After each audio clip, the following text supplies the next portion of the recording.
خوش آمدید۔ آج ہم ایک ایسے موضوع پر بات کر رہے ہیں جو شاید زیادہ سننے میں نہیں آتا۔ جلد یعنی ہماری سکن، کیا یہ واقعی جسم سے فضلہ نکالنے والے نظام کا حصہ ہے؟ جی، یہ ایک دلچسپ سوال ہے۔ ہمارے پاس کچھ مواد ہے ایک ذریعے سے جس کا عنوان ہے جلد اور اخراج کا نظام۔ تو آج کوشش یہ سمجھنے کی ہے کہ جلد، جسے ہم زیادہ تر بس ایک حفاظتی طے سمجھتے ہیں، وہ فضلہ خارج کرنے میں کیا کردار ادا کرتی ہے۔ بالکل۔ تو بنیادی سوال یہی ہے کہ کیا جلد کو ہم گردوں کی طرح ایک باقاعدہ اخراجی عضو کہہ سکتے ہیں؟ یہ کام کیسے کرتی ہے پھر، اور یہ کتنا اہم ہے؟ چلیں ذرا اس کو کھول کے دیکھتے ہیں۔ صحیح۔ دیکھیں، جو بنیادی بات ماخذ میں کہی گئی ہے نا، وہ تو یہی ہے کہ جلد چونکہ پسینے کے ذریعے کچھ فضلات نکالتی ہے، تو ہاں، اسے اخراجی عضو مانا جاتا ہے۔ جی ہاں۔ لیکن کیا یہ صرف جسم کو ٹھنڈا رکھنے کا وہ ایک سائیڈ ایفیکٹ ہے، یا اس سے کچھ زیادہ بات ہے؟ اچھا سوال ہے۔ دیکھیں، اس کا جو طریقہ کار ہے وہ تو کافی سیدھا ہے۔ جلد میں لاکھوں پسینے کے غدود ہوتے ہیں، سوڈوریفرس غدود جنہیں کہتے ہیں۔ اچھا۔ یہی پسینہ بناتے ہیں۔ لیکن دلچسپ بات یہ ہے، جیسا آپ نے کہا، کہ یہ پسینہ صرف پانی اور نمک نہیں ہے۔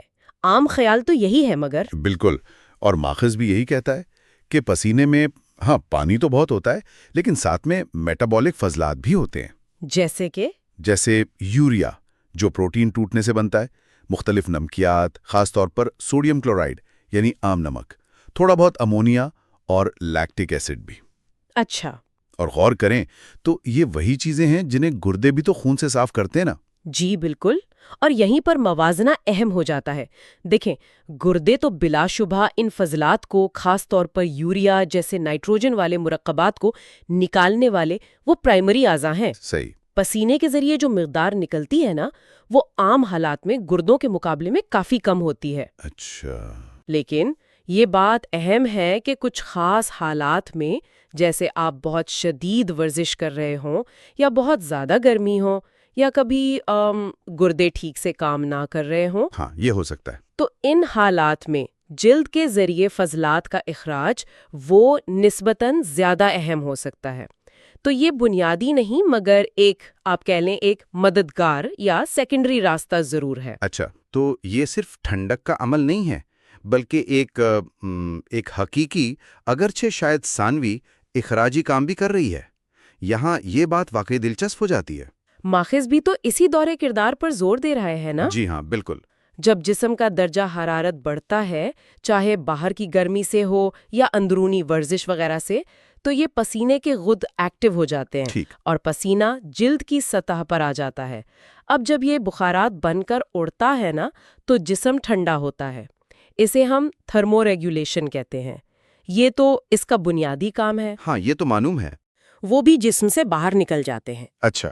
تو اگر ہم اخراج کی تعریف دیکھیں، یعنی میٹابولک فضلات کا جسم سے نکلنا، تو پسینہ بھلے مقدار کم ہو، اس تعریف پر پورا اترتا ہے۔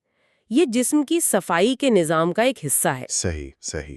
یہ وضاحت اچھی طرح سمجھاتی ہے کہ ماخذ کیا کہنا چاہ رہا ہے۔ یعنی جلد کا اخراجی کردار ہے، مانا ہوا ہے، یہ ٹھنڈک کے ساتھ ساتھ چلتا ہے، لیکن شاید گردوں جتنا بڑا نہیں۔ بالکل۔ تو ماخذ کا خلاصہ پھر یہی ہوا کہ جلد پسینے کے ذریعے یوریا، نمکیات اور کچھ اضافی پانی جیسے فضلات کو خارج کر کے ایک اخراجی عضو کے طور پر کام کرتی ہے، اور اس طرح وہ جو مرکزی اخراجی نظام ہے، خاص طور پر گردے، ان کی مدد کرتی ہے۔ بالکل درست کہا آپ نے۔ اہم نقطہ یہی ہے کہ جلد صرف ایک وہ باہر کی دیوار نہیں ہے، بلکہ جسم کے اندرون ماحول ہومیوسٹیسس کو برقرار رکھنے میں فعال کردار ادا کرتی ہے۔ اچھا۔ جی، جس میں اخراج میں اس کا یہ مددگار کردار بھی شامل ہے۔ یہ گردوں پر بوجھ کم کرنے میں مدد دے سکتی ہے، خاص طور پر جب جسم پر زیادہ دباؤ ہو۔ اور یہ بات ہمیں اس عمل کی بدلتی ہوئی نوعیت کی طرف لے جاتی ہے۔ بالکل، اور یہی وہ نقطہ ہے جو ہم سوچنے کے لیے چھوڑنا چاہیں گے اسی بات کی روشنی میں کہ اگر پسینے کی مقدار بدلتی ہے اور اس میں شامل فضلات کی مقدار بھی ہماری پانی پینے کی عادت سے، ہماری خوراک سے، یا ہم کتنی سخت ورزش کر رہے ہیں، ان سب چیزوں سے بدل سکتی ہے۔ جی ہاں۔ تو روزمرہ کی بنیاد پر جلد کے اس اخراجی کام کی اہمیت گردوں کے مقابلے میں کیسے بدلتی ہوگی؟ یعنی اس کی کارکردگی کم زیادہ کیسے ہوتی ہوگی مختلف حالات میں؟ اس پر ضرور سوچئے گا۔ مزید ایسی معلوماتی ویڈیوز دیکھنے کے لیے ہمارا چینل سبسکرائب کیجیے۔ شکریہ۔